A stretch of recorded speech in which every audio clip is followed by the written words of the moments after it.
My name is Ezekiel Thorne, and until tonight, my biggest worry was whether I could afford ramen with actual flavor packets.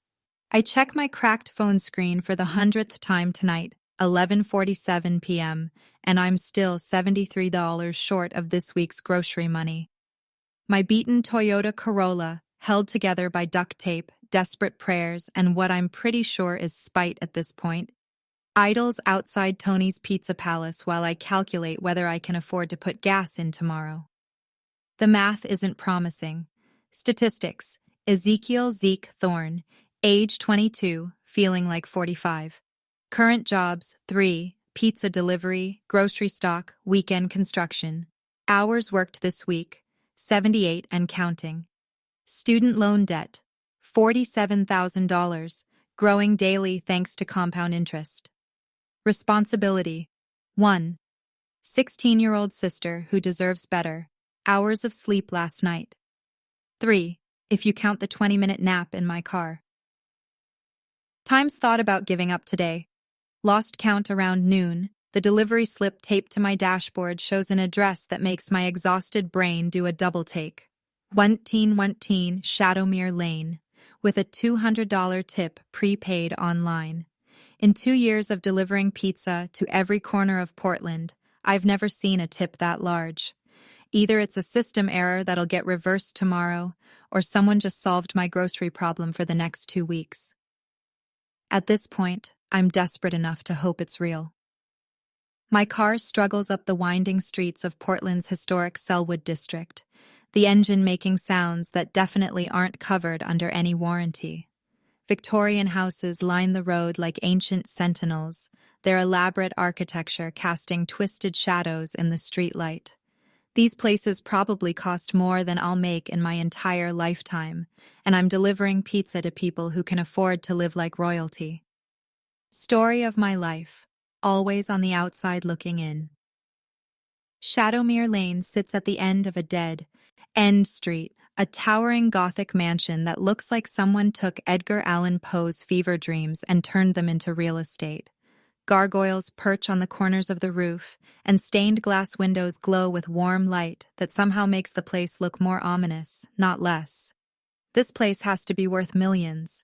Maybe the tip is actually real. The woman who answers the door doesn't match the house's dramatic architecture. Dr. Thessarian Blackthorne appears to be in her 60s, with silver-streaked hair pulled back in a practical bun, wire-rim glasses that scream academic, and the kind of professional authority that makes college students sit up straighter. She's wearing a simple cardigan over dark slacks, looking more like a professor than the owner of a Gothic mansion. "You must be from Tony's," she says, leading me through rooms that smell of old paper, leather bindings, and something faintly metallic that I can't identify. I apologize for the late order. I'm working late on a research project. The house is a museum. Medieval tapestries hang from walls between bookcases that stretch from floor to ceiling. Ancient books sit behind glass cases like precious artifacts. Sculptures and carvings that look like they belong in the Smithsonian are casually displayed on tables and shelves. Medieval occult practices for my dissertation, she continues as we walk through a hallway lined with portraits of stern-looking people in period dress. Fascinating stuff, really. The symbolism, the historical context, the way these practices influenced literature and art for centuries afterward. I nod politely, too tired to process the academic jargon properly. All I care about is whether that $200 tip is legitimate. If it is, Mira and I can eat something besides instant noodles this week. If it's not, well, at least I'll find out quickly. Please let it be real. Please let something go right today. The Sarian's dining room has been converted into what looks like an academic war zone. Ancient manuscripts spread across a massive oak table, surrounded by reference books, translation notes, and pages covered in handwritten symbols. Candles provide the only light, creating dancing shadows that make the room feel more like a medieval monastery than part of a modern house.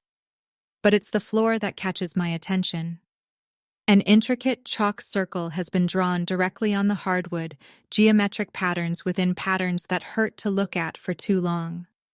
Salt and small silver objects are placed at specific points around the circumference, creating a design that's both beautiful and somehow unsettling.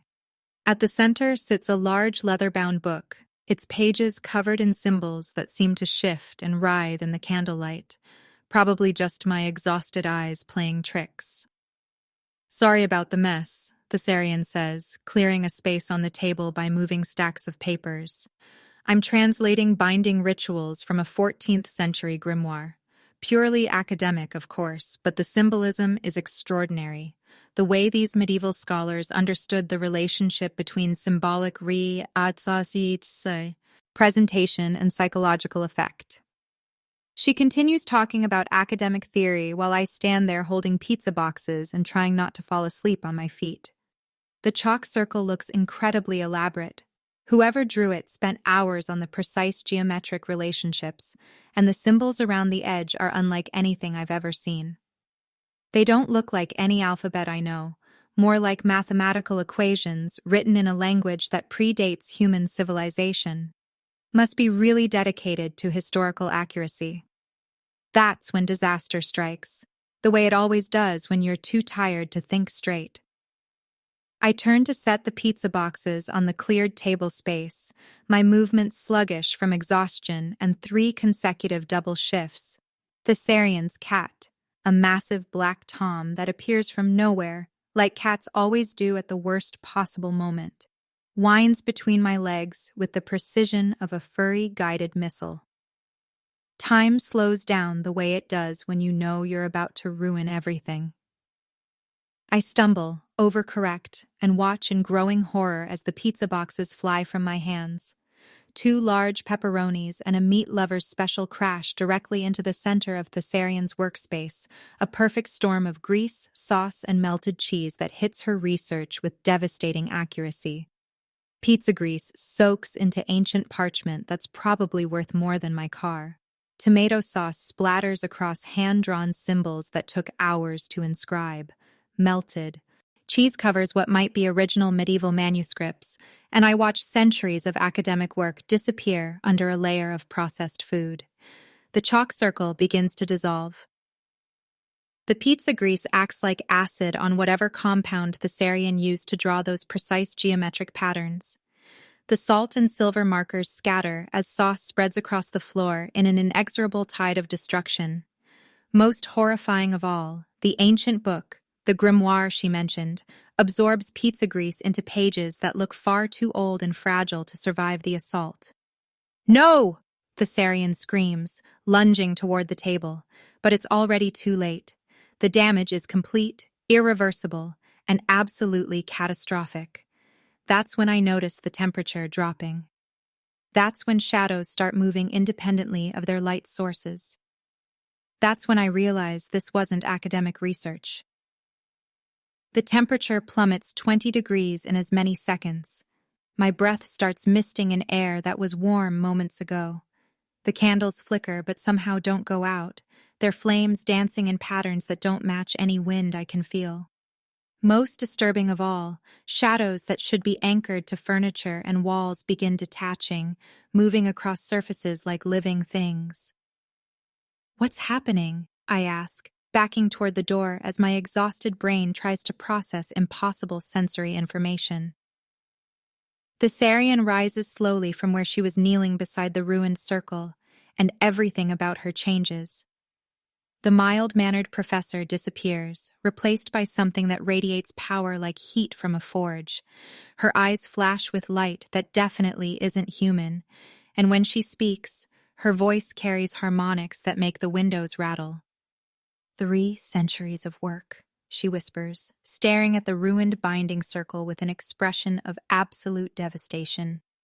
30 years of my life recapturing them, and you've just released every single one. The shadows coalesce into distinct shapes, things with too many teeth and too many eyes, forms that violate basic geometry, existing in spaces that shouldn't be able to contain them. Entities that hurt to look at directly because they're fundamentally wrong in ways my human brain can't process. I am Thessarian Blackthorn, judicial witch of the Third Circle, sworn officer of the Cosmic Court of Supernatural Justice, she declares, and her voice now echoes with otherworldly authority that makes my bones vibrate. That grimoire contained the bound souls of 37 supernatural criminals, murderers, soul thieves, reality manipulators, and worse. The binding circle was their prison. I watched the shadow creatures flow toward windows and doors like water, escaping into Portland's night. And you just set them all free. The magnitude of what I've done hits me like a physical blow. This isn't about ruining someone's homework or destroying valuable antiques. This is about unleashing dangerous supernatural criminals into my city, where they'll hurt innocent people because I was too tired to avoid tripping over a cat. I didn't know, I protest, but the words sound pathetic even to me.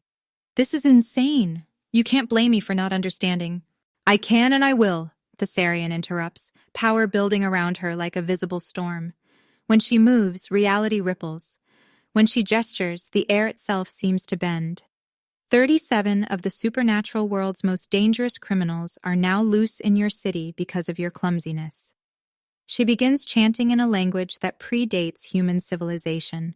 Power builds in the air like electricity before a lightning strike. I feel something fundamental trying to change inside me. Some will kill for sport, Thessarian continues, her voice layering with harmonics as the chant builds. Others will corrupt everything they touch. A few might try to tear holes between dimensions. All of this because you couldn't be bothered to watch where you were going. The unfairness of it burns almost as much as the supernatural energy building in the room. I was working 3 jobs to support my sister, delivering pizza at midnight because I needed every dollar I could get. I didn't ask for any of this. I didn't choose to stumble into some supernatural conspiracy. But apparently, none of that matters. By the laws of supernatural justice, you will serve as my bound familiar until every escaped criminal is recaptured, Thessarian declares, raising her hands as power crackles between her fingers like purple lightning. However long it takes, however many decades it requires, you will hunt what I command you to hunt. You will serve until your debt is paid. You will. The curse hits me like a sledgehammer made of pure will. But something goes catastrophically wrong. Instead of the clean binding Thessarian clearly expects, her magic crashes into something resistant in my bloodline. Genetic patterns I didn't know existed, inherited from ancestors whose names I've never learned. The curse doesn't fail, but it mutates, twisting into something neither of us anticipated. Power pours into me, like molten metal being cast into a mold. My senses explode outward in a symphony of overwhelming information. I can suddenly smell emotions, Thessarian's fury mixed with growing alarm, the lingering fear of the neighbors 3 houses down, the contentment of someone's sleeping dog 4 blocks away. I can hear heartbeats like thunder, conversations through walls, the electrical hum of power lines and the whispered conversations of night shift workers downtown. Most overwhelming of all, I can see heat signatures through solid objects. And I can feel them, 37 points of wrongness scattered across Portland like needles driven into my consciousness. The hunting compulsion settles into my psyche like a second heartbeat, an overwhelming need to track down and eliminate the escaped criminals. Not because Thessarian commands it, but because something deeper than conscious thought now demands it with the intensity of physical hunger. I will find them, all of them, because I have no choice. When the magical storm finally subsides, I'm on my knees in the ruined dining room, my entire nervous system feeling like it's been rewired with live electrical cables. Every sense is dialed to 11, every stimulus almost too intense to bear. Thessarian stares at me in shock and growing concern, her academic composure cracking as she realizes something has gone very wrong with her spell. That's not how servitude curses work, she whispers, and for the first time since I met her, she sounds uncertain. You should be bound to my will, compelled to obey my every command. Instead, you're— What am I? I gasp, struggling to process the sensory overload of my enhanced awareness, while the hunting compulsion burns through my thoughts like acid. Thessarian sinks into a chair, looking suddenly older than her apparent years. Independent, enhanced, and legally my responsibility under supernatural law. She stares at me with something between fascination and horror. I've accidentally created something that hasn't existed in over a century, a free-willed supernatural hunter with compulsive need to pursue criminals. Outside, something howls in the distance, a sound no natural creature has ever made. The hunt has begun. 3 days after the cursing, I learned that being supernaturally enhanced is nothing like the movies make it look. My life becomes a waking nightmare of sensory overload and physical changes that I have no framework to understand. I call in sick to all 3 jobs, telling Mira I have the flu, while trying to hide the fact that I can now hear her heartbeat from across our small apartment, like a drum being beaten in my skull. Enhanced senses. Day 3. Smell. Fear sweat of the convenience store clerk 2 blocks away. Someone's robbing him, and I know this because terror has a distinct metallic scent. Hearing. Conversations through apartment walls, arguments between couples I'll never meet, whispered prayers from the elderly woman downstairs.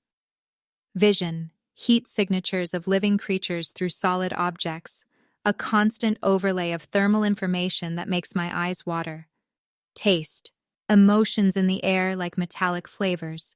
Anxiety tastes like copper, contentment like vanilla, rage like burning rubber.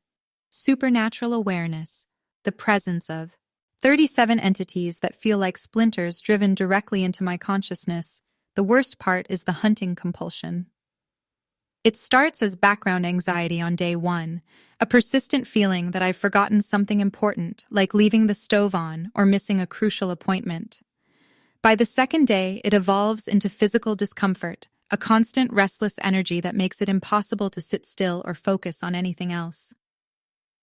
By the 3rd day, it's burning through my nervous system like acid, making it impossible to think about anything except the 37 wrongness signatures scattered across Portland like infected wounds in reality itself. I can feel them out there, every single one, and the knowledge is driving me slowly insane. The Sarian arrives at my apartment unannounced, finding me huddled on my couch with blackout curtains drawn and noise-canceling headphones that do absolutely nothing against supernaturally enhanced hearing. I look like a refugee from my own life, which isn't far from the truth. "You look terrible," she observes with clinical detachment, studying me like a particularly interesting specimen. "I feel like my brain is tuned to a radio station from hell," I reply, pressing the palms of my hands against my eyes in a futile attempt to block out the thermal signatures bleeding through the walls. Also, there's something wrong 3 blocks north of here, something that makes my teeth ache when I think about it. The Sarian's expression sharpens with sudden interest. "Describe the feeling," she demands, pulling out a leather notebook and pen like she's conducting a medical consultation. I struggle to find words for something I don't have vocabulary for. Like there's a wound in reality and it's infected. Whatever it is, it's getting worse every hour. The wrongness is spreading." That's when Thessarian realizes the curse worked better than she'd hoped and worse than she'd feared.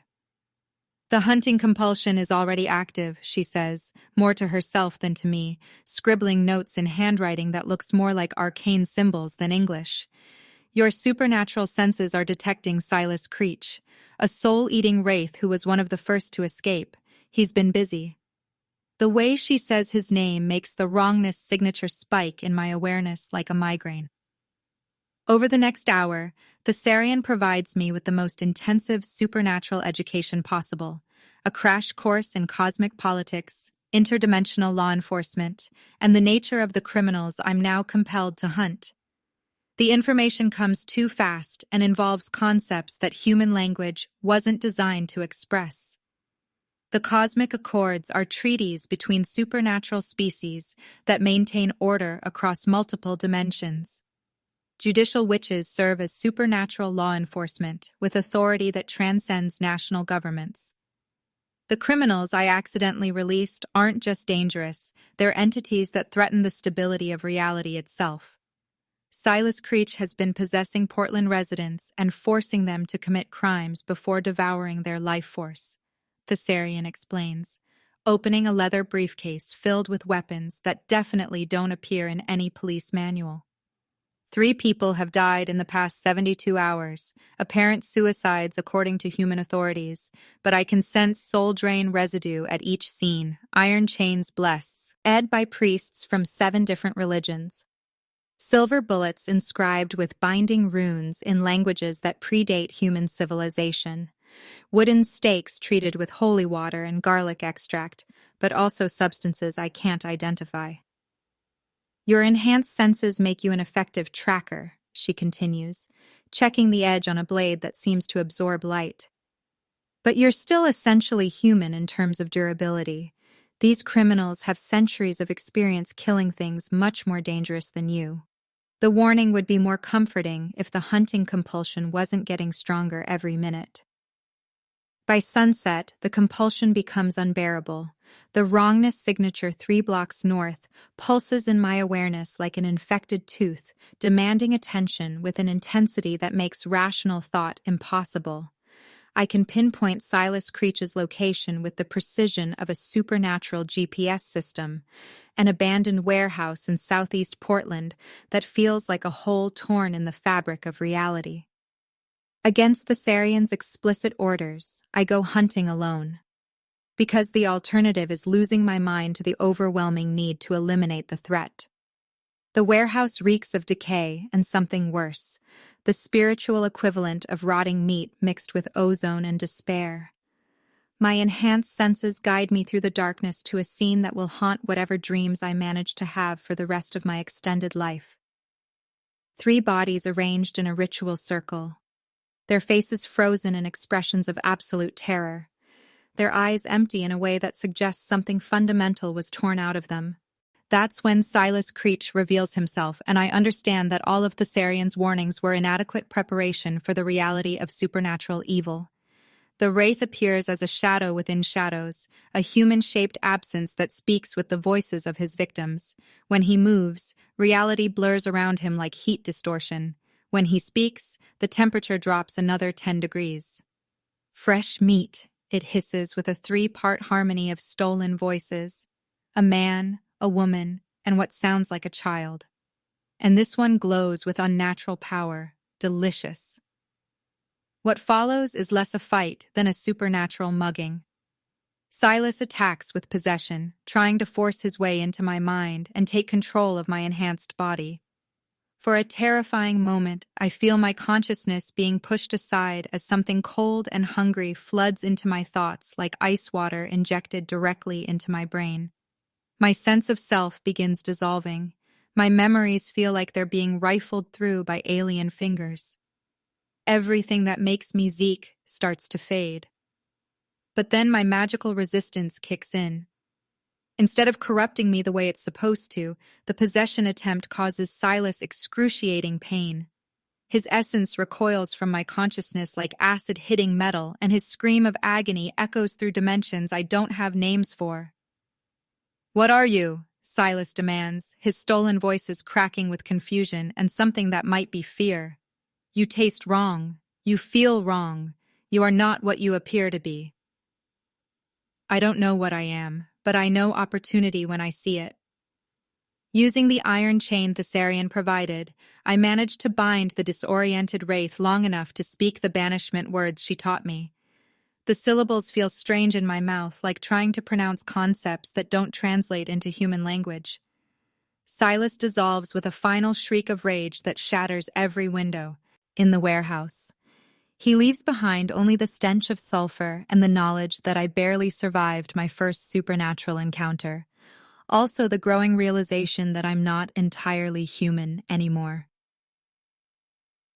Thessarian finds me an hour later, sitting among the ritual circle of corpses and shaking from adrenaline crash mixed with supernatural trauma. She takes one look at the scene, the shattered windows, the dissipation patterns where Silas met his final death, the three bodies that can finally rest in peace, and her expression shifts from anger to grudging respect. "You could have died," she says, but her tone carries something like pride along with the reproach. Silas Creech has killed dozens of supernatural law enforcement officers over the centuries. Some of them had decades more experience than you. "The possession didn't work on me," I reply, still processing what happened in that warehouse. "Why didn't it work?" The Sarian studies me with new interest, like she's seeing me clearly for the first time. "Because you're not entirely human anymore," she explains. "The curse merged with your genetic magical resistance, creating something unprecedented. You're immune to mental manipulation, possession, and most forms of supernatural corruption." She pauses, considering implications I'm not smart enough to understand yet. "You're not just a hunter, Ezekiel. You're a weapon specifically designed to kill things that normally can't be killed." Over the next week, the Sarian introduces me to Portland's hidden supernatural community, and I discover that my city has been harboring secrets that would drive most humans insane. Our first stop is Midnight Motors, a 24-hour garage in an industrial district where Luna Ravencrest repairs both mundane vehicles and items that violate several laws of physics. Luna is a werewolf mechanic whose pack was slaughtered by one of the escaped criminals 5 years ago. She's been waiting for revenge ever since, maintaining a network of supernatural contacts and gathering intelligence on criminal activities with the patient dedication of someone who has nothing left to lose. "So you're the one who's been making waves in the criminal underworld," Luna says, examining me with golden eyes that reflect light like an animal's. She's shorter than I expected, maybe 5'4", but she radiates the kind of controlled violence that makes smart people step carefully. Word is spreading through the supernatural community that something new is hunting the hunters. Apparently, killing Silas Creech was bigger news than I realized. Our next stop is the Eternal Flame Diner, a 24-hour restaurant that serves as neutral ground for Portland's supernatural community. The owner, Phoenix Chen, is literally a phoenix, an immortal fire being who's been reborn dozens of times and remembers centuries of supernatural history with the clarity that comes from living through it personally. The Sarian's binding circle contained some of the supernatural world's most dangerous criminals, Phoenix explains over coffee that tastes like liquid starlight and provides more energy than caffeine should be capable of delivering. They weren't imprisoned randomly, they were all connected to something much worse. She slides a manila folder across the table, and my enhanced senses immediately detect age, secrecy, and danger radiating from the contents. Old photographs that show beings that shouldn't exist.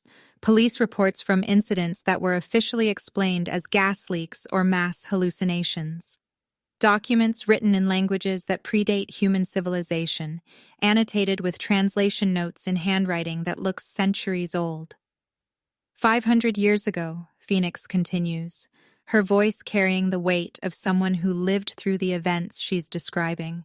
An entity called Malachar the Unbinder nearly destroyed the entire supernatural legal system by corrupting law enforcement officials and turning them into his agents. The name hits my supernatural awareness like a physical blow. Even hearing it spoken aloud makes the wrongness signatures of the escaped criminals spike in intensity. The criminals the Sarian was guarding were all former servants of Malachar, captured during his original defeat. They weren't just imprisoned for their individual crimes. They were contained because their very existence weakens the barriers that keep their master banished. As I study Phoenix's files, the true scope of my problem becomes horrifyingly clear. The escaped criminals aren't just causing random chaos throughout Portland. They're performing specific actions designed to weaken the dimensional barriers that keep Malachar trapped in whatever hell dimension he's been exiled to. Each crime they commit strengthens the ritual. Each law enforcement official they corrupt adds power to the banishment-breaking spell. Each day that passes brings Malachar closer to returning to a reality that barely survived his presence the first time. "How long do we have?" I ask, though I'm not sure I want to know the answer. Phoenix's expression grows grim. At the current rate of dimensional weakening, our calculations suggest maybe 3 months before the barriers collapse completely. 3 months to catch 36 remaining supernatural criminals. 3 months to prevent the return of an entity that nearly destroyed civilization 5 centuries ago. 3 months to learn how to be something I never wanted to become. By the end of the week, I've assembled what can only be described as the most unlikely team of allies in supernatural law enforcement history. The Sarian Blackthorn, judicial witch and reluctant mentor, legally bound by supernatural law to help clean up the mistake that started this entire nightmare. Luna Ravencrest, werewolf mechanic seeking revenge against the criminals who destroyed her pack, with a street-level intelligence network that spans Portland's supernatural underground. Phoenix Chen, immortal phoenix providing information, safe haven, and centuries of supernatural knowledge accumulated through personal experience with cosmic-level threats. Gavril Morgenstern, vampire accountant who handles supernatural finances and serves as information broker, with connections throughout the supernatural economy that make him invaluable for tracking criminal activities. Each ally provides crucial resources that I couldn't access independently. Each relationship represents trust that I haven't earned but desperately need. Each person on this team is risking their life to help fix a problem I created. As my enhanced senses continue developing, I beget and detecting more supernatural activity throughout Portland. The escaped criminals aren't just hiding in abandoned warehouses waiting to be hunted down one by one. They're actively recruiting, corrupting local supernatural beings, and turning them into an army designed to complete Malakar's return. The hunting compulsion evolves from simple tracking to strategic thinking. I'm not just pursuing individual targets anymore. I'm fighting the opening moves of a war. The second week ends with a discovery that chills me to the bone. One of the escaped criminals has infiltrated the Portland Police Department, possessing Detective Sarah Morrison, and using her access to systematically target supernatural law enforcement officers throughout the city. 3 more judicial witches die in what appear to be unrelated accidents. A vampire mediator who helps maintain the cosmic accords is found staked in his own home. 2 werewolf pack leaders disappear without trace, their packs left leaderless and vulnerable. The supernatural community that's supposed to protect humanity from cosmic threats is being systematically destroyed from within, and as I feel the remaining wrongness signatures growing stronger each night, I realize that my accidental transformation from pizza delivery driver to supernatural hunter might be the only thing standing between Portland and complete dimensional collapse.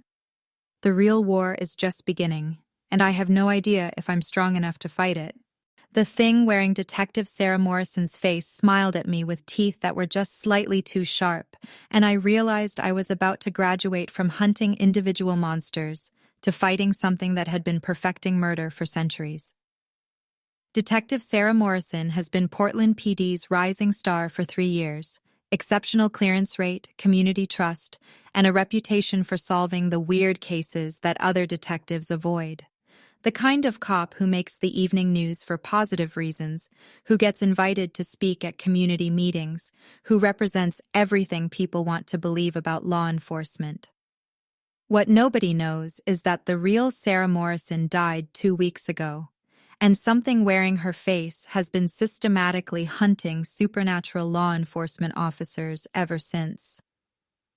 My enhanced senses detect the wrongness immediately when I track one of the remaining criminal signatures to Portland Police Central Precinct. The thing possessing Detective Morrison doesn't just feel evil, it feels like a hole in reality shaped like a person, a walking void that makes my supernatural awareness recoil in instinctive horror. This isn't just another escaped criminal. This is something that's been preparing for this moment since the binding circle broke. We can't just walk into a police station and start exercising cops, the Sarian points out during our emergency planning session at the Eternal Flame Diner. She's spread documents across the table that detail the jurisdictional nightmare we're facing. There are protocols, legal considerations, diplomatic implications.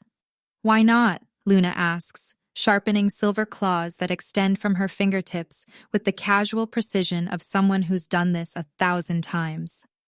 My pact doesn't recognize human authority when it comes to supernatural threats.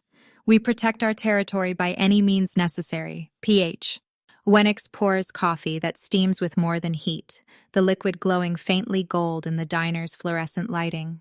Because the cosmic accord specifically prohibits supernatural action that would expose our existence to human authorities, she explains with the patience of someone who's mediated these conflicts for centuries.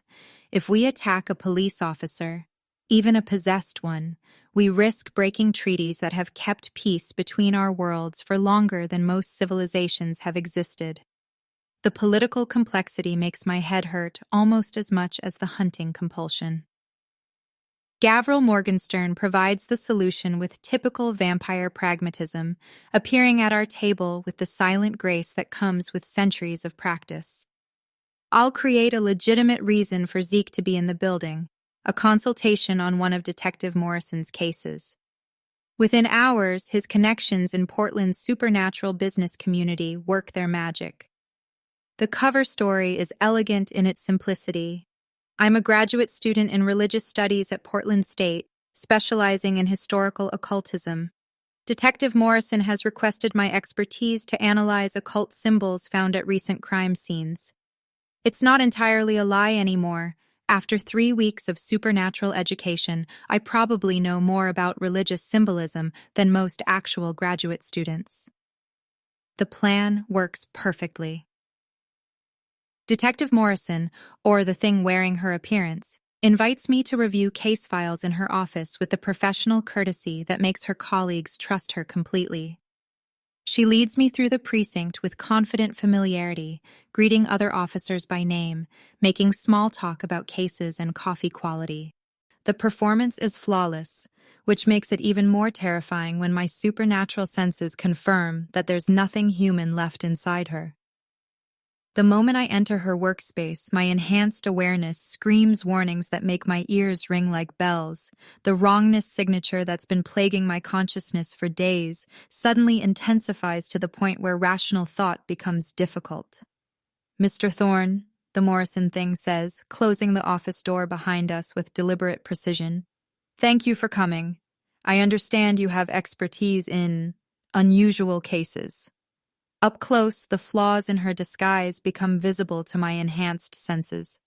Morrison's reflection in her computer monitor doesn't quite match her physical movements, creating a subtle desynchronization that hurts to observe directly.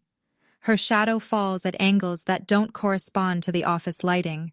Most disturbing, her scent carries the metallic tang of spilled blood mixed with ozone and something like burned electronics. I do my best to help, I reply, trying to project calm while my hunting compulsion screams that I'm in immediate mortal danger. Community service is important for graduate students. The Morrison thing's smile widens, revealing teeth that are definitely too sharp. Excellent, she says, and her voice carries harmonics that no human throat could produce. Because I have some questions about your recent activities. Specifically, how a pizza delivery driver suddenly became capable of killing supernatural entities. She knows exactly what I am. She's been watching me since the beginning. This entire meeting is a trap. The possessed detective drops all pretense of humanity with the casual indifference of someone removing an uncomfortable mask. Her form ripples and shifts like water disturbed by wind, revealing something that looks like Detective Morrison viewed through a funhouse. Mirror. All the same features, but wrong proportions, wrong angles, wrong everything. I am Nethys the Soul Render, it announces in Morrison's voice, layered with harmonics of screaming and the sound of reality tearing. I have worn the faces of law enforcement officers across 17 dimensions. Your little witch mentor destroyed my binding circle before I could complete my collection. My enhanced analysis kicks in automatically, flooding my mind with tactical information. Nethys, soul-consuming shapeshifter.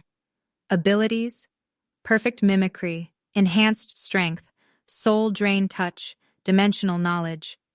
Weaknesses: iron, silver, disruption of concentration, overconfidence, threat level, extreme, has killed dozens of supernatural law enforcement officers.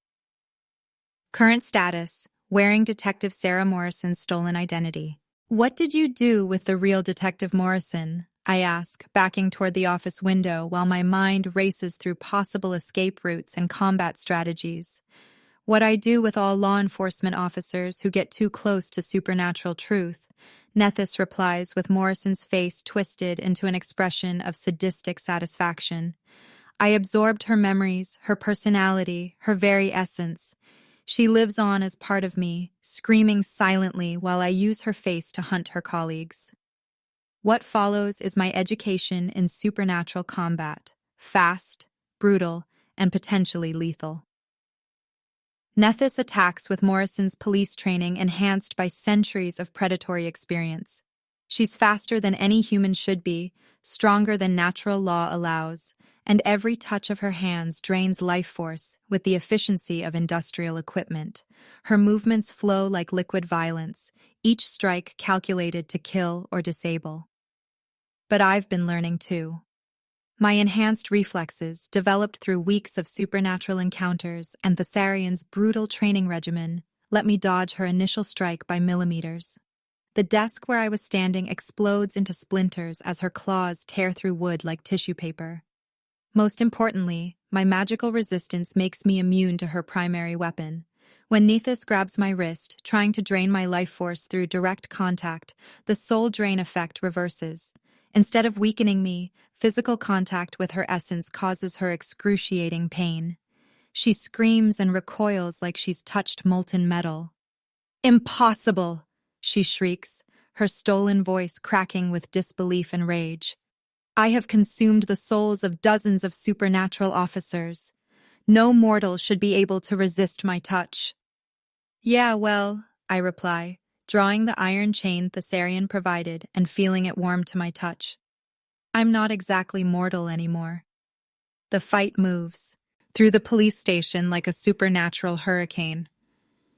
Nethys throws me through office walls with inhuman strength, but I use the building's architecture against her, leading her into spaces where her shape-shifting abilities become disadvantages rather than assets. When she tries to flow through the narrow doorway like liquid shadow, I catch her with blessed silver that burns her essence on contact. The breakthrough comes when I realize something crucial about her disguise. Nethys isn't just wearing Morrison's appearance, she's psychologically trapped in it. The shapeshifter consumed Morrison so completely that she can't change forms without losing access to the detective's memories and personality. But maintaining the perfect mimicry requires constant mental concentration. Time to disrupt that concentration. Using my enhanced hearing to detect the subtle inconsistencies in her performance, I begin providing running commentary on every deviation from Morrison's original behavior patterns. Detective Morrison never used contractions when she was angry, I observe while dodging claws that leave gouges in the concrete walls. She always touched her left earring when concentrating. She had a scar on her right wrist from a childhood accident that you keep forgetting to maintain. Each observation forces Nethys to split her attention between fighting and maintaining her stolen identity. Her form begins to flicker as concentration wavers between perfect mimicry and supernatural combat. The carefully maintained illusion starts breaking down in visible patches, revealing glimpses of something spider-like and multidimensional that hurts to perceive directly. That's when I strike with everything I've learned. The iron chain, blessed by Thessarian and inscribed with binding runes in 7 different languages, wraps around Nethys's neck at the exact moment her form destabilizes. The combination of iron's supernatural disrupting properties and her compromised concentration creates a cascading feedback loop. Nethys's stolen form begins to unravel like a sweater with a pulled thread. She reveals glimpses of her true appearance, something that exists partially in dimensions I don't have names for, with too many joints and surfaces that fold in on themselves in ways that violate geometry. As she dissolves, she releases the souls she's consumed over centuries of predatory existence. including Detective Sarah Morrison. Morrison's spirit appears for just a moment, translucent but recognizably the woman whose identity was stolen. Her expression carries the peace that comes with justice finally served. "Thank you," she whispers to me before fading into whatever comes after death for those who die protecting others. Take care of my city. The police station's security cameras show only Detective Morrison having what appears to be a heart attack in her office, with me performing CPR until paramedics arrive. No supernatural evidence remains. Nethys's dissolution left no traces that human forensics could detect. The other officers will remember a tragic medical emergency, nothing more. Combat victory. Major supernatural criminal eliminated, souls liberated 23, including Detective Sarah Morrison. Dimensional barrier. Strength, slightly increased. Zeke's reputation, significantly enhanced. Throughout supernatural community. Hunting compulsion. 1 signature eliminated, 35 remain. Word of Nethys's destruction spreads through Portland's supernatural community within hours. The victory represents more than just eliminating another escaped criminal. It proves that the newer supernatural entities can defeat ancient predators through intelligence, preparation, and tactical thinking rather than just raw power. That evening, I receive an encrypted message that changes everything. The sender identifies themselves as Agent Martinez, Department of Supernatural Affairs. Apparently, the U.S. government has been aware of supernatural threats for decades and has been watching my progress with growing interest. They want to meet. The message includes coordinates for a rendezvous and a single line that makes my blood run cold and my heart race simultaneously. The cosmic accords include provisions for human supernatural cooperation. You've earned a seat at the table. Official recognition, government resources, legal authority, everything I need to fight threats on the scale of Malakar's return. That night, as I process my victory and the implications of government contact, I realize something fundamental has changed. The scared pizza delivery driver who stumbled into Thessarian's house a month ago no longer exists. In his place stands someone who can face centuries-old predators and win. Someone who can navigate supernatural politics and human law enforcement. Someone who's beginning to understand that his accidental transformation wasn't an accident at all. "You're becoming what you were meant to be," Thessarian observes when I share news of the government contact. "The curse didn't change your nature, it revealed it." Phoenix nods over otherworldly coffee that tastes like liquid starlight. "Some people are born to stand between worlds. You're just discovering that you're one of them." Luna grins, showing teeth that are slightly too sharp. "About time. The supernatural world needs someone who remembers what it's like to be human." As I prepare for my first meeting with official supernatural authorities, I reflect on how completely my life has transformed. A month ago, my biggest worry was making rent. Now I'm being recruited by government agencies that officially don't exist to fight threats most humans can't imagine. And somehow, despite everything I've lost and all the dangers I now face, it feels like coming home. Agent Sofia Martinez looks like she could be anyone's middle management supervisor, which is exactly the point. In a world where supernatural threats hide behind mundane appearances, the most dangerous people are the ones who blend in perfectly.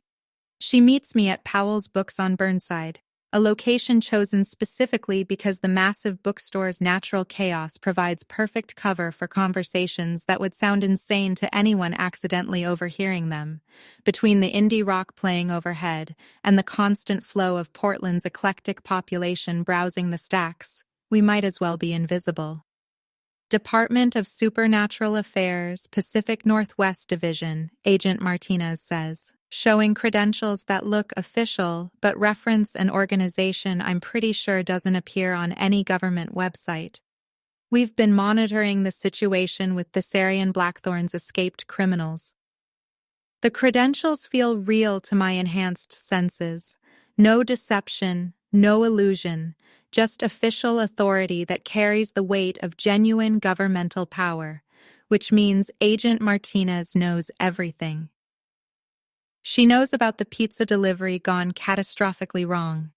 She knows about the curse that backfired and transformed me into something unprecedented. She knows about the supernatural criminals now loose in Portland and the dimensional barriers weakening with each passing day. Most concerning, she knows details about my encounters that I never reported to anyone. How are you two? Racking this? I ask, trying to keep my voice casual while my supernatural awareness analyzes her for any sign of deception or supernatural influence. She reads as completely human, but humans with this level of knowledge about supernatural affairs don't exist by accident. The same way we've been tracking supernatural activity for 70 years, Martinez replies with the matter-of-fact tone of someone discussing weather patterns. Carefully, quietly, and with full awareness that most Americans would have complete breakdowns if they knew what really shares their world. Over coffee that tastes suspiciously normal, apparently government agents don't get the supernatural enhancements. Agent Martinez provides me with a crash course in official supernatural policy that reframes everything I thought I understood about human supernatural relations. The Department of Supernatural Affairs was established in 1952, following a series of incidents that nearly exposed supernatural entities to public knowledge. The Roswell incident that everyone thinks was about aliens?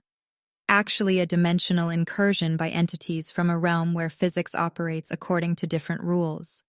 The cosmic accords aren't just treaties between supernatural species, she explains, sliding a tablet across the table that displays case files I definitely don't have clearance to see. They're agreements that include human government representatives.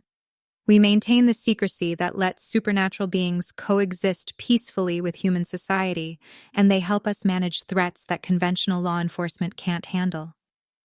The case files make my enhanced senses real with the scope of supernatural activity that happens just below the surface of normal life.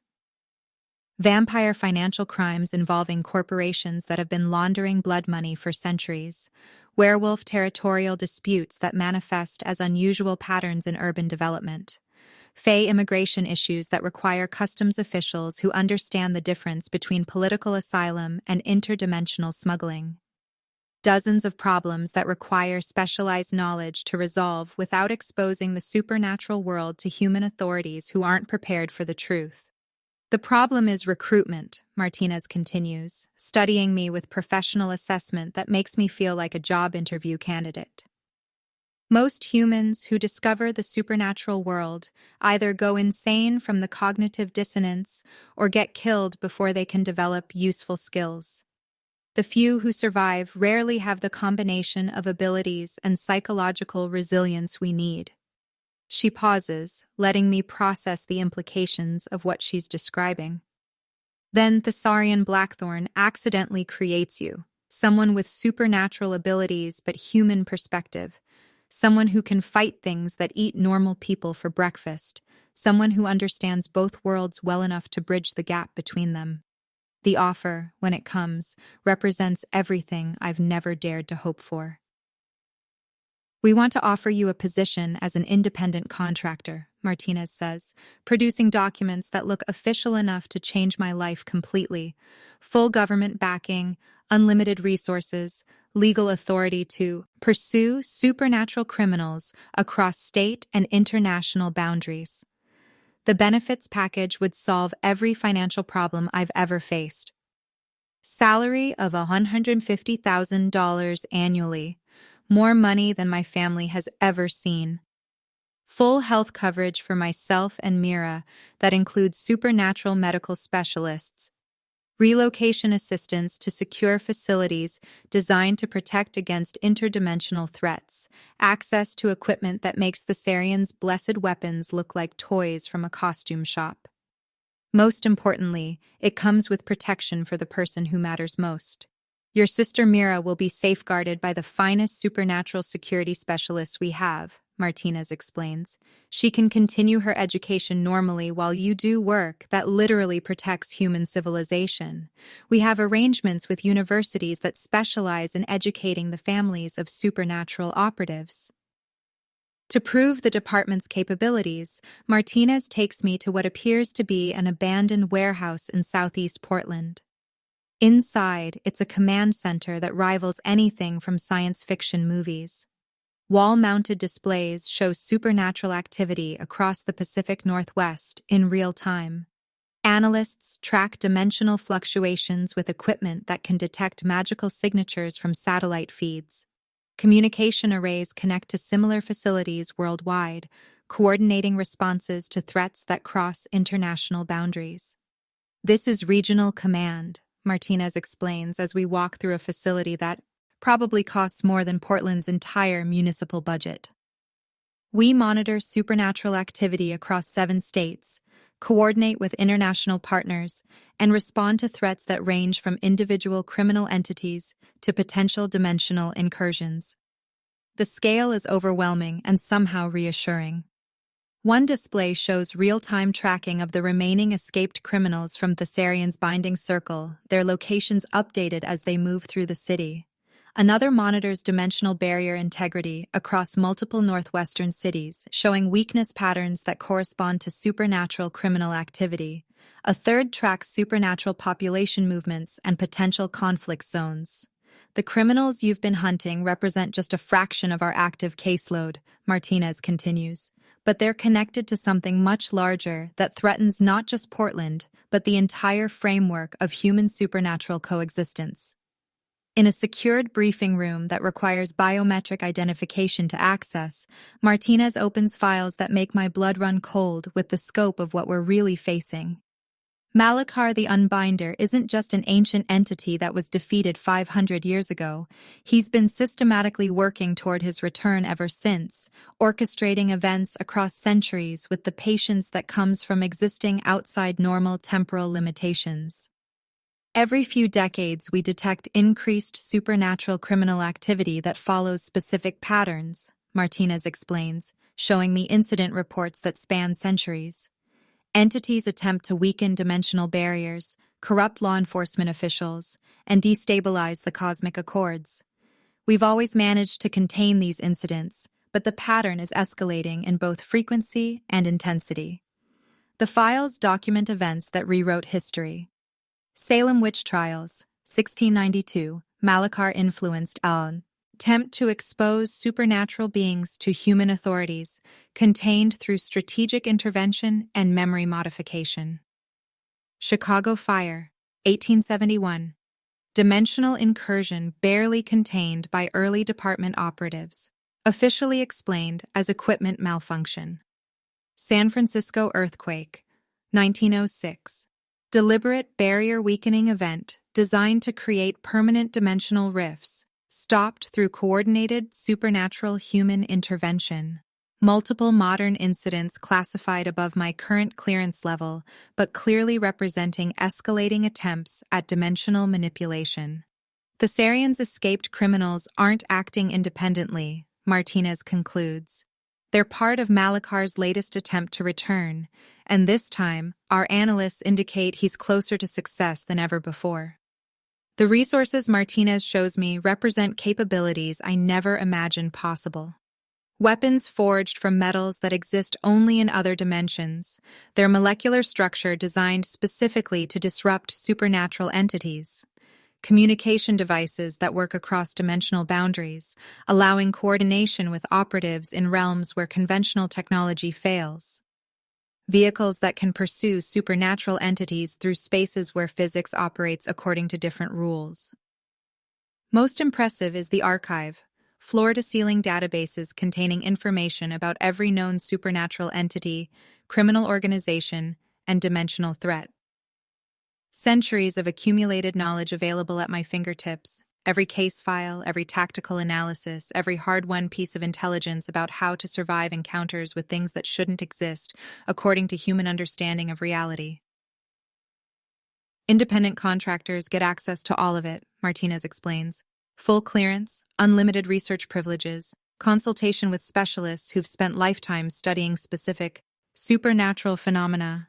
The department already knows about my allies and has maintained files on each of them for years. Thessarian Blackthorn appears in records as a consulting judicial witch, with government clearance dating back 15 years. Phoenix Chen is listed as a historical consultant who's helped resolve supernatural incidents across the past century. Even Luna Ravencrest has official status, werewolf community liaison, with specialization in pack politics and territorial disputes. We don't want to separate you from your support network, Martinez clarifies. We want to enhance it. Give your allies official status, legal protection, and access to resources that will make them significantly more effective at protecting both human and supernatural communities. I spend 3 days considering the offer, while the hunting compulsion reminds me constantly that 35 supernatural criminals remain free in my city. The decision ultimately comes down to a simple question. Can I protect Mira and fulfill my compulsive need to hunt criminals better as an independent operator with limited resources or as a government contractor with unlimited backing? The answer becomes obvious when 2 more supernatural law enforcement officers die in apparent accidents that fool human investigators, but clearly represent targeted assassinations to anyone with supernatural awareness. Malakar's agents are accelerating their timeline. Time is running out faster than anyone expected. I sign the government contracts in the same secured briefing room where I learned about Malakar's centuries-long plan. Agent Martinez provides me with credentials, equipment, and access codes that officially make me the youngest independent contractor in department history. Official title: Supernatural Criminal Investigator, unofficial role: weapons specifically designed to kill things that normally can't be killed. Mission: prevent dimensional collapse and protect human civilization. Clearance level: eyes only, dim. Intentional threats: authority, federal jurisdiction with supernatural community recognition. Welcome to the Department of Supernatural Affairs, Martinez says, her professional demeanor warming slightly with what might be genuine pride. Your first assignment is eliminating the remaining escaped criminals before they complete Malakar's barrier-weakening ritual.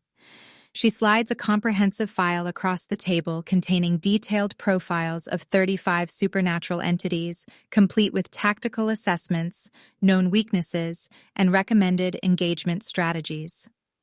You have 8 weeks before our analysts predict complete barrier collapse and Malakar's return to this dimension. With government backing, my capabilities expand exponentially overnight. My cramped apartment becomes a secure facility that serves as both safe house for Mira and operational headquarters for my expanded team.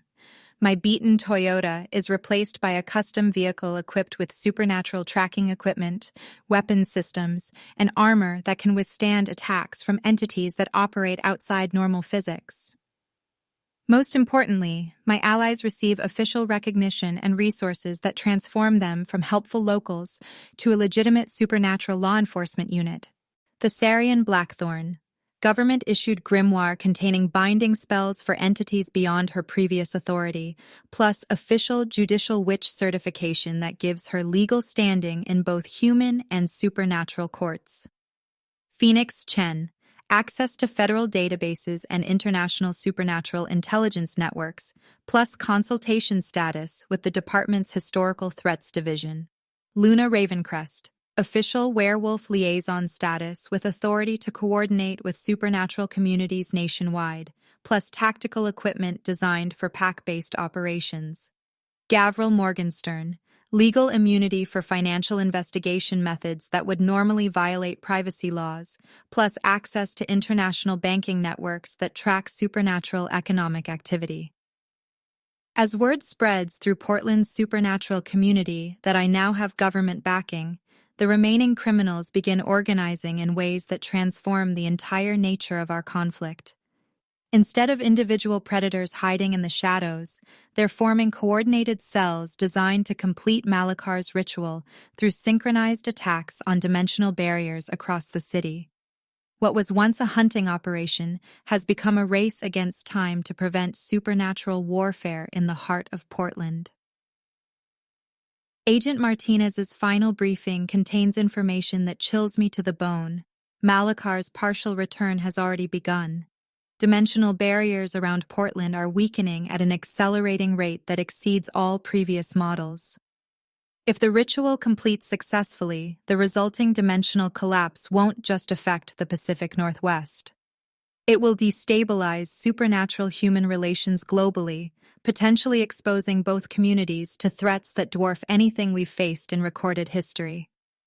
The stakes just became civilization level, and I'm the weapon they're counting on to save both worlds. When reality itself started coming apart at the seams, I discovered that being Portland's supernatural problem solver suddenly meant being the last line of defense against cosmic annihilation. Portland's supernatural community awakens to a nightmare that makes every previous crisis look like a minor inconvenience. Dimensional barriers throughout the city aren't just weakening, they're failing simultaneously, creating cascade effects that turn the familiar into the impossible. Reality bleeds at the edges as other realms intrude into the mundane world. Citizens report gas leaks that smell like sulfur and brimstone, but no gas company can locate the source. Electrical problems manifest as floating orbs of light that drift through solid walls. Water main breaks flow uphill, defying gravity with streams that glow phosphorescent blue in the dark. My enhanced senses detect the dimensional instability as physical pain. Reality itself feels infected, wrong, fundamentally unstable. The hunting compulsion evolves beyond tracking individual criminals.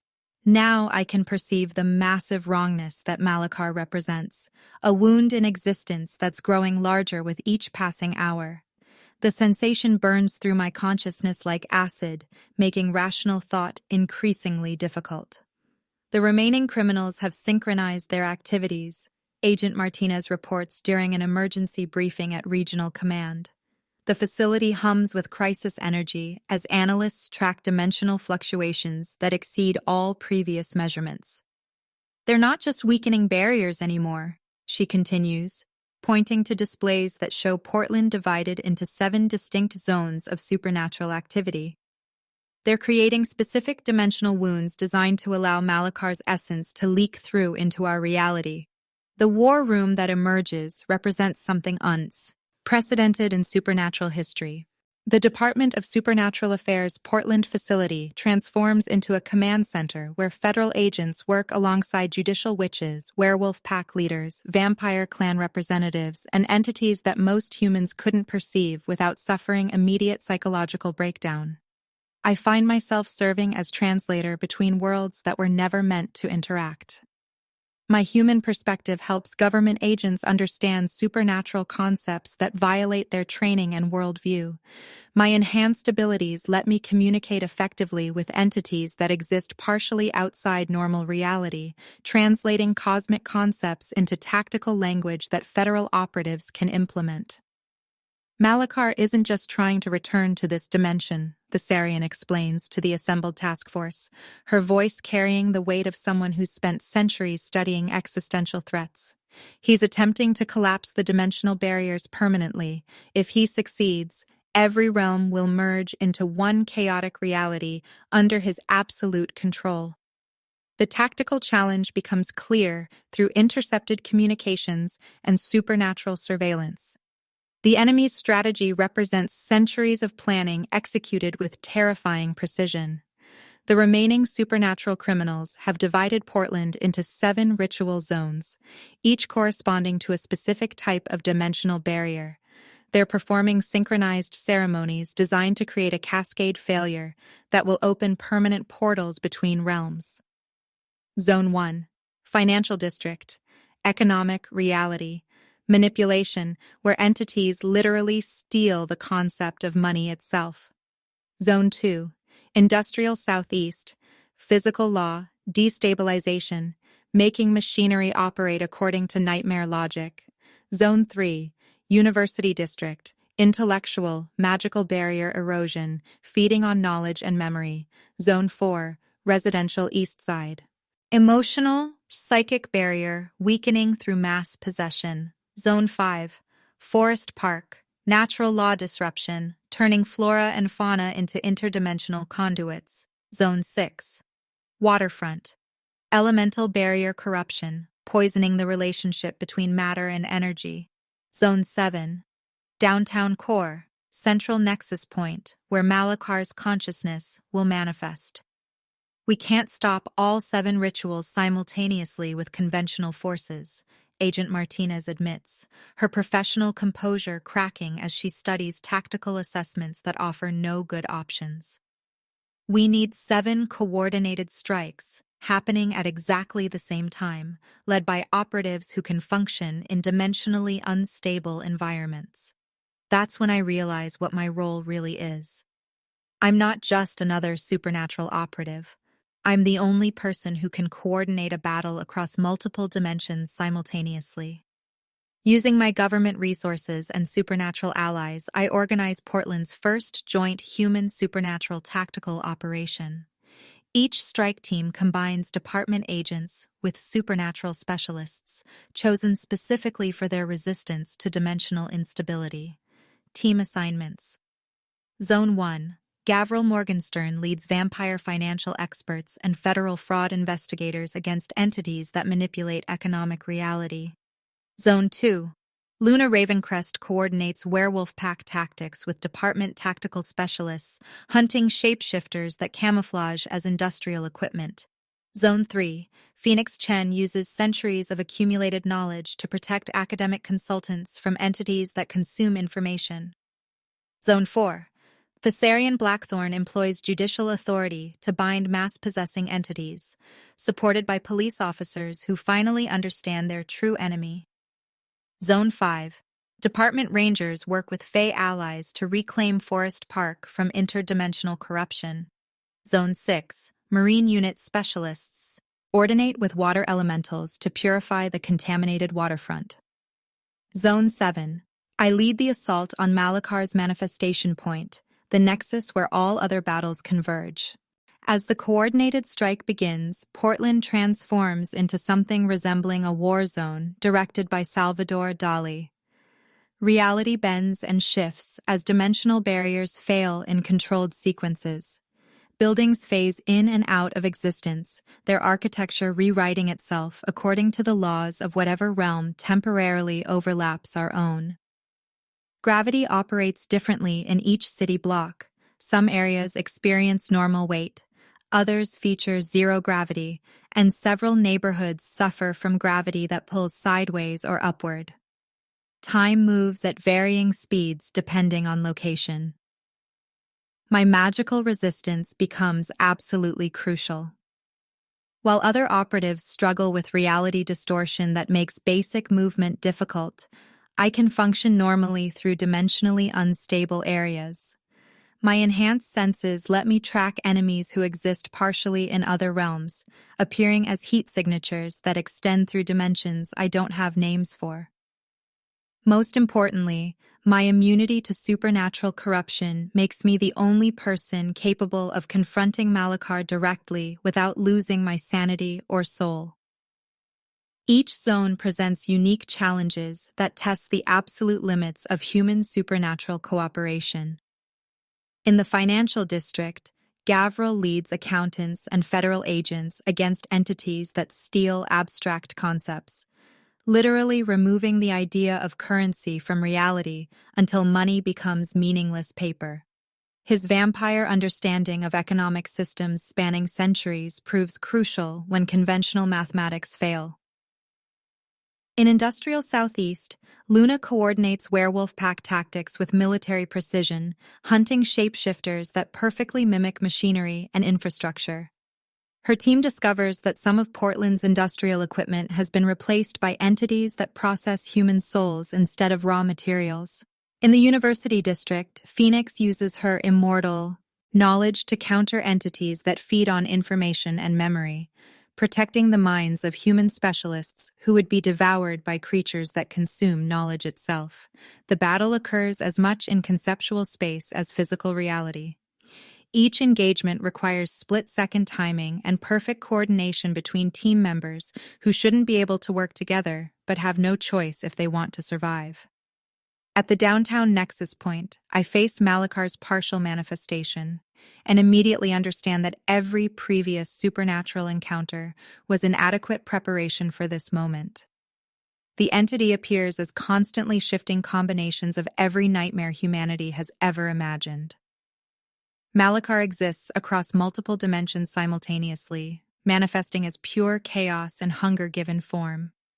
When he speaks, reality tears around his words. When he moves, the fundamental laws of physics rewrite themselves to accommodate his presence. The delivery boy who became a hunter, Malakar communicates in sounds like reality itself screaming, "You have caused considerable inconvenience to my plans. The battle occurs across multiple planes of existence that my human mind can barely comprehend. In the physical realm, I dodge attacks that rewrite local physics with each strike." Malakar's claws don't just cut flesh. They sever the connections between atoms, making wounds that exist in quantum superposition. In the spiritual realm, I resist mental assaults designed to drive me insane by showing me the true scope of cosmic horror that lurks between dimensions. In realms I don't have names for, I fight aspects of Malakar that exist as pure concept and malevolent intention. My magical resistance becomes the key to an impossible victory. Every supernatural ability Malakar employs, reality manipulation that should be absolute, time distortion that should trap me in eternal loops, dimensional displacement that should scatter my consciousness across infinite realms, fails or backfires when applied to me. The ancient entity, accustomed to overwhelming opponents with raw power accumulated over millennia, has never encountered someone completely immune to its abilities. Victory comes not through destroying Malakar, something that might be impossible, but through forcing the entity back into the dimensional space where it can be rebound using techniques coordinated with the Sarian and enhanced by department resources. The binding requires ultimate sacrifice. I must use my own life force to power the dimensional redirect, knowing that the process will fundamentally change me in ways that might eliminate everything supernatural about my nature. My magical resistance, pushed to its absolute limits, burns through my enhanced abilities like wildfire, consuming everything that makes me more than human. For a terrifying moment, I face the possibility of returning to ordinary mortality, of losing everything I've become and going back to being the scared pizza delivery driver who couldn't protect anyone. Then the Sarian, Luna, Phoenix, and Gavril link their powers through me, sharing the burden and preventing my abilities from burning out completely. Their combined strength flows through my resistance, using my immunity to supernatural corruption as a conduit for binding energies that would otherwise be turned against them. As Malakar's essence is forced back into interdimensional imprisonment, Portland's reality stabilizes with the sound of cosmic machinery clicking back into proper alignment. The dimensional barriers repair themselves with assists from supernatural specialists who emerge from hiding throughout the city. Citizens who witnessed impossible events accept government explanations involving chemical spills and mass hallucinations, their memories gently adjusted by specialists trained in maintaining the necessary secrecy. The crisis passes, leaving only those directly involved with clear memories of what really happened. Victory comes with permanent changes I'm still learning to understand. My magical resistance has evolved beyond simple immunity. I can now temporarily extend that protection to others, creating zones of supernatural safety in situations where reality itself becomes hostile. However, the transformation makes me increasingly isolated from normal human experience. I can protect others from supernatural threats, but at the cost of becoming something less recognizably human with each battle. Agent Martinez debriefs the Joint Task Force in a secure facility, documenting the first successful, large-scale cooperation between human government agencies and supernatural authorities. This operation prevented what our analysts estimate would have been a civilization-ending event, she announces to assembled representatives from both communities. The protocols developed here will become the foundation for future human supernatural crisis response worldwide. I receive official recognition as the department's most effective independent contractor. More importantly, I've earned the respect of supernatural entities that have never acknowledged human authority in recorded history. Portland's supernatural community has changed permanently. The crisis forced unprecedented cooperation between rival species and factions that have maintained hostilities for centuries. Vampires worked alongside werewolves. Ancient fae courts coordinated with federal bureaucrats. Entities older than human civilization accepted my leadership when survival was at stake. The old barriers between human and supernatural authority have cracked beyond repair.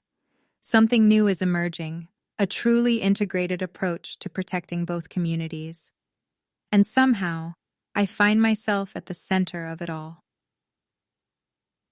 The pizza delivery driver who stumbled into a witch's house 8 months ago has become something unprecedented. A human being that supernatural entities respect as an equal, and a supernatural entity that humans can trust to protect their interests. A guardian standing watch between worlds, making sure neither community has to face existential threats alone. 6 months after saving reality, I discovered that preventing cosmic annihilation is actually the easy part. The hard part is figuring out what to do with your life afterward. I stand in my new office, a converted warehouse in southeast Portland that serves as headquarters for Thorn Investigations, the legitimate business that provides cover for my real work as the Department of Supernatural Affairs' most unusual independent contractor.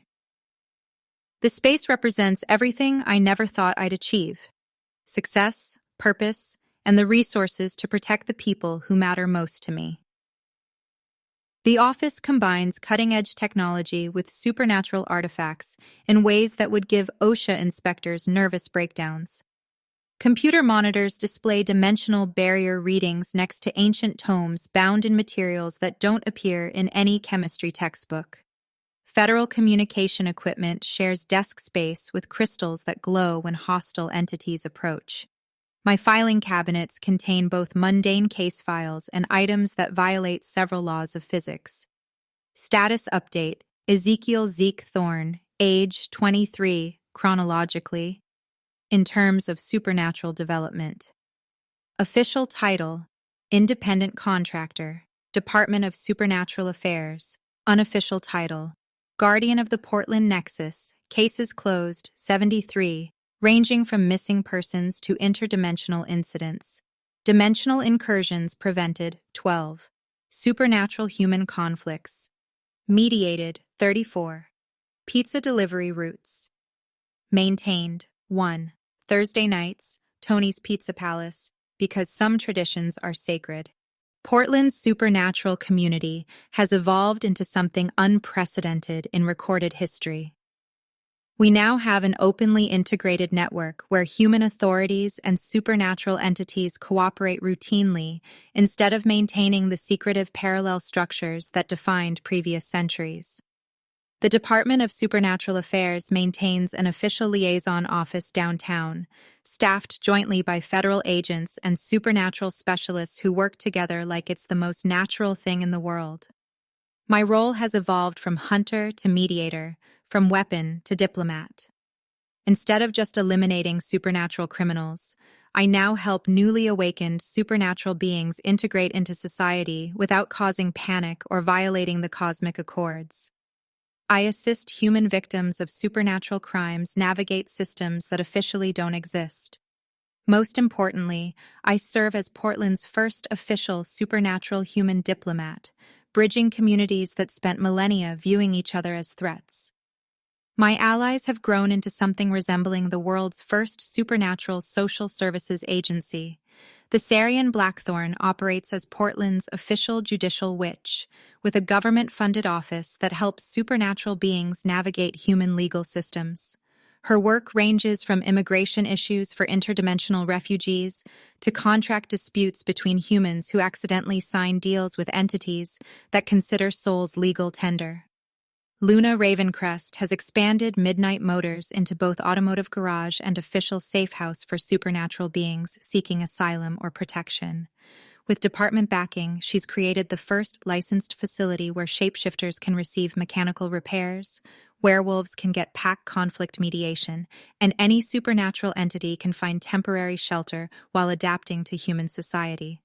Phoenix Chen has transformed the Eternal Me Diner into Portland's informal supernatural community center, where newly arrived entities learn about local customs and human supernatural cooperation protocols. Her establishment serves as neutral ground where conflicts can be resolved through conversation rather than violence. Gavril Morgenstern runs a legitimate financial consulting firm that helps supernatural beings manage assets accumulated over centuries without violating modern banking regulations. His client list includes vampires with investment portfolios dating back to the Renaissance and dragons who need assistance converting treasure hoards into legal currency. Mira's future represents the success I never dared hope for when this all began. My sister, now a high school senior, has adapted to her brother's transformation with the resilience that teenagers bring to impossible situations. She's learned enough about the supernatural world to understand why I carry weapons disguised as antique jewelry and receive emergency calls at 3 a.m. about dimensional fluctuations affecting the East Side. More importantly, she's safe and has choices I never had. The department's protection extends far beyond simple security. Mira has access to full college scholarships, career opportunities that will let her contribute to either human or supernatural communities, and educational programs that teach practical skills for living in a world where both realms coexist. I'm proud of what you've become, she tells me during one of our weekly dinners at a restaurant that serves both human cuisine and dishes suitable for supernatural dietary requirements. But I still think your job is completely insane. Fair point, I reply, checking my phone for reports of unusual activity while trying to maintain some semblance of normal sibling relationship. But it pays well, and somebody has to do it. My enhanced abilities have stabilized into something manageable rather than overwhelming. The hunting compulsion has evolved from simple criminal tracking to something resembling a supernatural early warning system. I can sense when dimensional barriers weaken anywhere in the Pacific Northwest, when new supernatural entities arrive in Portland, and when conflicts between different species might escalate into violence that threatens both communities. Most importantly, I've learned to balance supernatural responsibilities with maintaining human connections. Enhanced senses operate at will rather than constantly bombarding me with overwhelming information. Magical resistance extends to protecting others during crisis situations without isolating me from normal social interaction. Supernatural tracking focuses on actual threats rather than cataloging every magical entity within 50 miles. The first official Human Supernatural Cooperation Conference demonstrates how far we've progressed. Portland hosts representatives from government agencies and supernatural communities across North America, drawing attendees that range from federal bureaucrats to entities whose names can't be pronounced by human vocal cords. I serve as keynote speaker, describing how crisis can become opportunity when different communities work together instead of maintaining mutual suspicion. 8 months ago, I was a pizza delivery driver who thought the supernatural world existed only in movies. I tell an audience that includes vampire clan leaders, werewolf pack alphas, federal agents, and beings I still don't have adequate vocabulary to describe. The crisis that brought me into your world nearly destroyed both our communities, but it also proved something crucial. We're stronger together than apart. Human ingenuity and supernatural wisdom, federal resources and ancient knowledge, modern technology and magical abilities. When we combine our strengths instead of fearing our differences, we can solve problems that seemed impossible. Success in Portland attracts attention from cities facing their own supernatural challenges. Seattle requests consultation on managing a surge in shapeshifter immigration that's straining their existing integration protocols. San Francisco needs mediation between vampire clans and tech startup founders who keep accidentally signing contracts that involve supernatural considerations. Los Angeles asks for assistance with an elemental infestation that's affecting film industry operations. Thorn. Investigations expands into Thorn Solutions, with branch offices and specialized teams. Each new location follows the Portland model. Human supernatural cooperation supported by government resources, with local mediators trained in both communities' customs and legal requirements. We're not just solving individual problems anymore. We're creating a new framework for coexistence that could reshape how both worlds interact. The personal cost of operating between human and supernatural realms continues evolving in ways I'm still discovering. 8 months of serving as bridge between communities has changed me fundamentally. I can never return to the simple life of struggling to pay rent and worrying about mundane problems. My enhanced abilities make normal human relationships complicated. It's difficult to relate to people whose biggest concerns involve work deadlines when you've prevented reality from collapsing. But I've found community among others who share similar experiences. Department agents who've spent careers protecting humanity from threats most people can't imagine. Supernatural beings who've chosen integration with human society despite centuries of mutual hostility.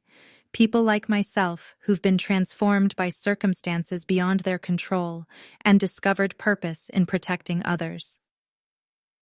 Agent Martinez briefs me on intelligence that suggests our victory over Malachar was just the beginning. Ancient entities across multiple dimensions are testing barriers between realms, possibly coordinating efforts to reshape reality according to their preferences. The Portland crisis represents the first successful human supernatural defense against cosmic-level threats, but it may have attracted attention from powers that make Malachar look like a minor inconvenience. We're detecting similar dimensional instabilities in London, Tokyo, Sydney, and Mexico City, she explains, showing files that suggest coordination between entities predating human civilization. Something is causing ancient powers to become simultaneously active across the globe. The files document patterns that chill me, organized attempts to destabilize dimensional barriers worldwide, suggesting intelligence and planning that spans millennia. We need someone with your particular abilities to investigate, Martinez continues. Someone who can operate in dimensionally unstable environments and communicate with entities that exist partially outside normal reality. Someone who's proven capable of coordinating defense against cosmic threats. The choice I face will define not just my future, but potentially the relationship between human and supernatural communities worldwide. I can remain Portland's guardian, protecting the integrated community that's become my home and represents everything I've worked to achieve. Or I can expand my role to address threats that could affect human-supernatural relations globally, potentially saving both worlds but sacrificing the stable life I've finally built. The decision comes down to the same principle that's guided me since my transformation: protecting people who can't protect themselves. I'll do it, I tell Martinez without hesitation. But Portland remains my base of operations. This city proved that humans and supernatural beings can work together successfully. If there are global threats emerging, we're going to need that cooperation on an unprecedented scale. Mission, evolution, notification, new role, global supernatural human liaison, objective, investigate and counter-coordinated dimensional threats worldwide. Resources: unlimited government backing, international supernatural ally network, dimensional travel capabilities, challenge level, civilization threatening, potential reality ending. I accept assignment to the newly created International Supernatural Crisis Response Team, a joint human supernatural organization designed to address threats that transcend national and dimensional boundaries. That evening, I stand on the roof of my warehouse headquarters, looking out over Portland's lights. The city appears normal, traffic moving along familiar streets, people going about ordinary lives, everything seeming exactly as it did 8 months ago when I was just another struggling delivery driver. But my enhanced senses reveal the truth that makes everything worthwhile. Dimensional barriers humming with stable energy, properly maintained by specialists from both communities. Supernatural entities living peacefully among human neighbors, contributing to a society that benefits from their unique perspectives and abilities. A community where two worlds have learned to coexist and strengthen each other. My phone buzzes with the first international assignment. Reports of dimensional instability in Prague that match patterns from the Portland crisis. Another city in danger. Another community that needs protection. Another chance to prove that cooperation beats conflict every time. As I prepare for my first international mission, I reflect on the journey that brought me here. 8 months ago, spilling pizza on an ancient grimoire destroyed my simple life and thrust me into a world of supernatural dangers and cosmic responsibilities. Now I understand that it wasn't an accident or a curse. It was a calling I never knew I was meant to answer. The legacy. Ezekiel Thorne, guardian of human supernatural relations, protected communities, 7 cities and counting, prevented dimensional collapses. 3. Portland, Vancouver, Spokane. Supernatural entities successfully integrated 247. Human victims of supernatural crime. Assisted 1,156. Ancient cosmic evils. Permanently bound 1 so far. Pizza deliveries completed on Thursday nights. Never missed one, because some traditions are worth preserving even when you're saving both worlds. Some people are born to bridge different realms. Some discover that calling through crisis and transformation. And some learn that the worst thing that ever happened to them was actually preparation for the most important work they'll ever do. The pizza delivery driver who stumbled into supernatural responsibility has become the guardian who ensures no one else has to face impossible challenges alone. And honestly, it feels like coming home. Next episode preview. Zeke's investigation in Prague uncovers an ancient conspiracy that makes Malachar look like amateur hour. Plus, what happens when dimensional barriers start failing globally and our supernatural diplomat has to negotiate with beings older than reality itself?